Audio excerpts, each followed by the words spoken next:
Hey guys, on est à quelques jours du début de Fantasy Premier League et là, tous les managers sont en train de faire leur équipe et tout. Parce que là, on est à 15 jours, hein. Le premier match Manchester United-Fulham aura lieu le 16, donc le vendredi 16. Et pendant tout ce week-end-là, il y aura tous les matchs de Premier League. Je pense qu'on finira avec un Spurs contre Leicester, je pense, le lundi. Donc du coup, on est parti naturellement, hein. Tout le monde est en train d'essayer de faire son équipe à gauche et à droite.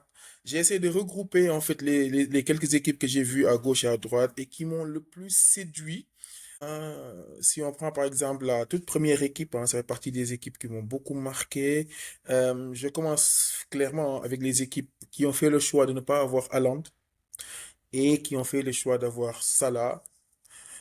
D'autres qui ont fait le choix d'avoir soit Haaland ou Salah, et d'autres qui ont fait le choix d'avoir les deux. J'ai pas encore vu en fait une équipe qui a choisi d'en avoir ni l'un ni l'autre.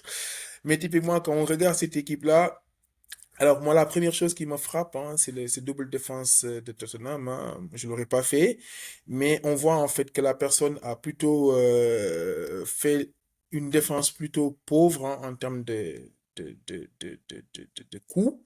Van de Ven qui coûte 4,50, Leny Yoro qui je pense coûte pareil, Pedro Porro qui est le seul à être plutôt cher, qui est à 5,50 avec Pope qui dépasse également les 5. Ça lui permet quoi? Ça lui permet d'avoir un milieu de terrain et une attaque VIP. Regardez, le milieu de terrain. Salah 12,50, Palmer 10,50, Foden 9,50, Eze pareil. En attaque, Watkins et Isaac, ça permet d'avoir 6 joueurs devant mais extrêmement efficace en termes de points sur Fantasy, etc. Après, naturellement, sur le banc, il n'y a pas grand-chose. Hein. Fabianski ne sera probablement pas titulaire. Konsa à voir. Bergval et Undav ne seront pas du tout titulaires, j'en suis quasi sûr. Donc, ça fait quoi? C'est assez risqué. Pourquoi? Bah, parce qu'il suffit qu'il y ait, en fait, un joueur dans cette équipe qui ne joue pas pour se retrouver en fait dans une situation assez compliquée compte tenu en fait de ce qui a été fait comme choix. Euh, la deuxième équipe qui, pour moi, également est assez intéressante parce qu'on a une base d'attaque avec Haaland, Isaac. Bon, Calvert-Lewin un peu moins, mais Haaland, Isaac, ça consomme déjà beaucoup de budget. Quand tu arrives au milieu et que tu rajoutes Salah, comme je le disais tout à l'heure, il y a des gens qui ont décidé d'avoir Salah et Haaland. Le fait d'avoir Salah et Haaland, ce que ça fait, bah, clairement, ça fait que ça donne moins d'options. Alors, à surveiller quand même Rodgers, euh, qui, lui, justement, en fait, va faire partie à côté de Minté, à côté de Chaplin, des joueurs pas chers, mais qui peuvent nous faire du Palmer. Voilà, moi je le dis parce que j'ai un peu regardé. Et cette équipe-là, je la trouve très intéressante parce qu'elle est plutôt équilibrée en attaque avec Haaland et Isaac. Plutôt équilibré au milieu avec Salah qui est le plus cher 2,50, Gordon 7,50. Mais derrière, tu as Gibbs White et tu as Rodgers qui coûte pas cher. Et en défense, tu as deux VIP, donc Saliba, Vardiol qui dépassent les 6 et Flecken et Braithwaite qui sont autour de 4,50 et 5. Je trouve que c'est pas mal. C'est davantage intéressant parce qu'au niveau du banc de touche, tu as Burn qui va être titulaire et tu as Winks de Leicester qui lui également a joué tous les matchs de Championship. Donc ça, je trouve que c'est une équipe assez équilibrée. Alors oui, c'est risqué de ne pas avoir des Palmer, de ne pas avoir des Saka, etc. Mais ça reste quand même équilibré parce que ça fait Haaland, plus Salah, plus Isaac, etc. Et donc du coup, ça peut le faire. Alors, ensuite, c'est une autre équipe que j'ai trouvée intéressante. Celle-ci, elle est également, je trouve, hein, équilibrée dans le sens où on a réussi à avoir Haaland et Salah, tout en ayant, en fait, tout autour, en fait, regardez bien cette équipe-là. Je pense que c'est l'une de mes préférées. Pourquoi? Bah parce que regarde, au milieu de terrain, tu as 5 joueurs.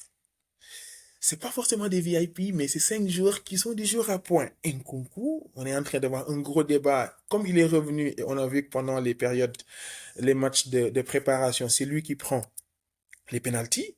Bah, Nkunku, c'est un palmeur, quoi. C'est un palmeur. Ça, là, on n'en parle pas. Gordon, Minté, j'en ai parlé tout à l'heure, ça fait partie des petits budgets, mais à gros potentiel. Et Rashford, donc c'est un million en fait, où tu as 5 joueurs qui peuvent potentiellement faire de belles choses. Et en attaque, effectivement, oui, on a Wood qui est plutôt assez faible hein, sur le papier, mais attention, Wood va être titulaire. Et on a la garantie d'avoir un attaquant qui est titulaire tous les matchs. Et quand tu l'associes à Haaland, ça peut le faire. Et au niveau de la défense, c'est une défense quasi VIP, quoi. Trent Alexander-Arnold, White, Van der Ven, et on en a. Voilà, quoi. Je trouve que la personne a quand même fait ce qu'il faut pour avoir une belle harmonie et toujours sur le banc de touche, c'est plutôt pas mal. Parce qu'on a Mikolenko qui va être titulaire, on a Barco qui va probablement être titulaire à Brighton avec les absences de Estupinian, euh, qui va lui permettre, c'est un défenseur à 4. Moi, personnellement, je l'ai dans mon équipe. Hein. Bon, sur la fin, je montrerai mon équipe. Mais moi, j'ai Barco hein, dans mon équipe et parce que bah, c'est un joueur très offensif. J'ai vu beaucoup de bonnes choses sur lui et il y a des chances qu'il puisse faire de belles choses également. Alors, si on passe au jour suivant. Alors, lui, ça m'a interpellé. Pourquoi? Parce qu'on a à peu près la même stratégie. On le verra quand je vais montrer mon équipe. La bonne stratégie en attaque. Pour moi, il n'y a pas à choisir entre Alan, Watkins et Isaac. Il faut les avoir tous les trois. Donc, il faut avoir tous ces trois joueurs-là. Et naturellement, le fait d'avoir Alan, Watkins et Isaac, bah, ça fait deux conséquences. La première, c'est tu ne peux pas avoir Salah si tu veux avoir d'autres joueurs VIP et une bonne défense. OK? C'est le cas de ce manager-là. Il a choisi d'avoir Bruno Fernandes et Odegaard, qui sont quand même des joueurs qui sont capables de faire des assists. Et potentiellement, pour Bruno, c'est sûr. Odegaard, de temps en temps, il partage ses pénaltys avec Saka, mais c'est des joueurs qui sont sur les pénaltys. D'accord? Donc, c'est des bons milieux de terrain qui peuvent apporter beaucoup de points. Rice, bon, Rice, il y a des gens qui aiment bien Rice. Alors, c'est quelqu'un, hein, c'est comme Rodri, hein, qui est capable de faire des fulgurances de temps en temps, de marquer des buts, etc. Mais c'est pas ce qu'il y a de mieux comme choix au milieu de terrain, notamment avec son prix. Hein. Tu peux avoir, comme on l'a dit tout à l'heure, hein, des Rodgers, des Minté ou des Chaplin, qui sont des joueurs de calibre inférieur, mais qui sont beaucoup plus dans l'organisation, dans les coups de pied arrêtés et même dans les actions offensives. Et comme on l'a dit, regardez au niveau de sa défense, c'est pas dégueulasse du tout, hein. Vardiol, Saliba et Pickford, c'est très bien. C'est vraiment très très bien. Alors, on le complète avec Andersen et Mikolenko qui sont à 4,55. Voilà, donc c'est très très bien. Moi, je trouve que c'est une équipe très très bien équilibrée. Le simple fait d'avoir Alan Watkins et Isaac, moi, je trouve que c'est c'est déjà 50% du chemin qui est fait. Pour moi, c'est une attaque qu'il faut avoir. Voilà.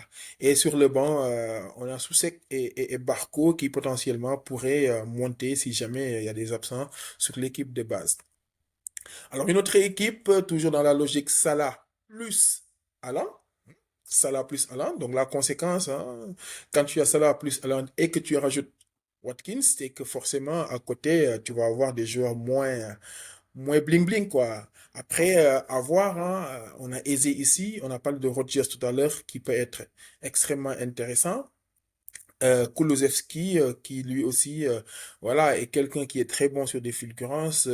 Probablement, il sera titulaire, peut-être, hein, peut-être avec Johnson sur les deux côtés, Madison derrière Son.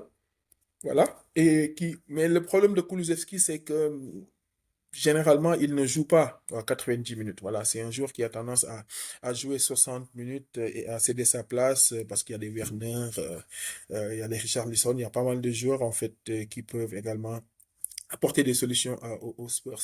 Et comme je disais, hein, tu as Salah, tu as Haaland, tu as Watkins, forcément tu as une défense à 4,50 quoi. Voilà, Burn 4,50, Van de Ven 4,50, Mikolenko 4,50, Pickford 5, donc tu as forcément une défense, je dirais pas bas de gamme, mais c'est une défense, voilà, pas chère quoi. Voilà, pas cher du tout, mais c'est un choix. Comme dit, il va falloir faire des choix. Alors ça, c'est l'équipe des scouts.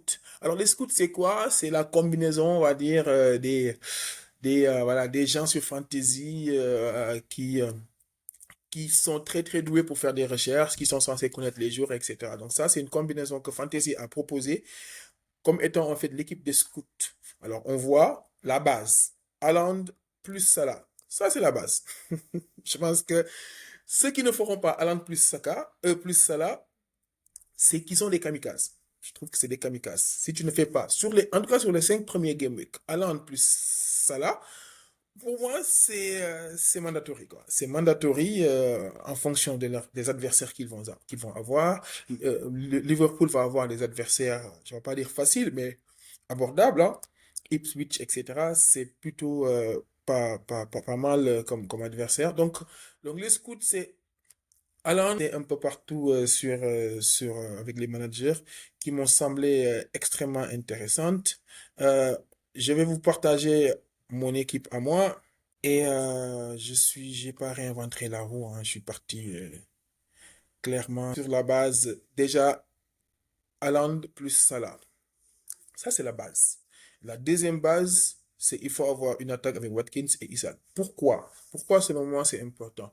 C'est rare, en tout cas ça va être très rare, d'avoir un game week où l'un de ces trois-là ne brille pas. Ça va être très très rare. OK?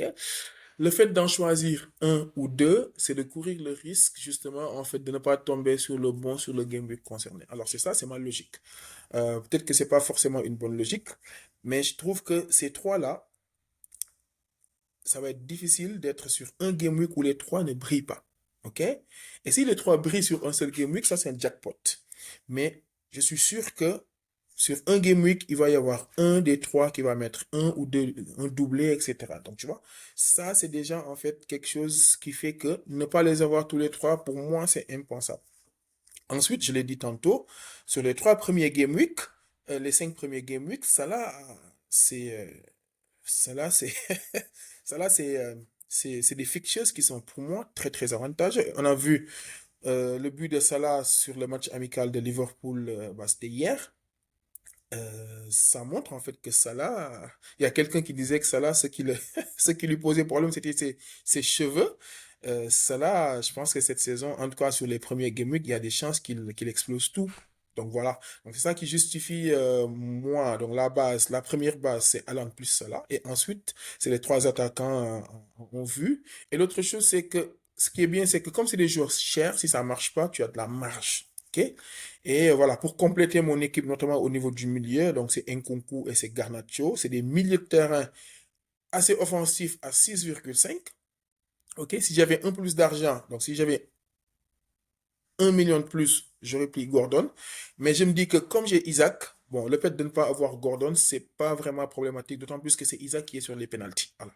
Donc ça, c'est ça qui me motive un peu à aller sur ça. Chaplin, il coûte 5,5. J'ai trouvé qu'il était intéressant. J'ai beaucoup hésité entre Chaplin et Minté. Mais je suis parti sur Chaplin. Mais d'ici le 16, il n'est pas exclu que je change et que je parte sur Minté ou sur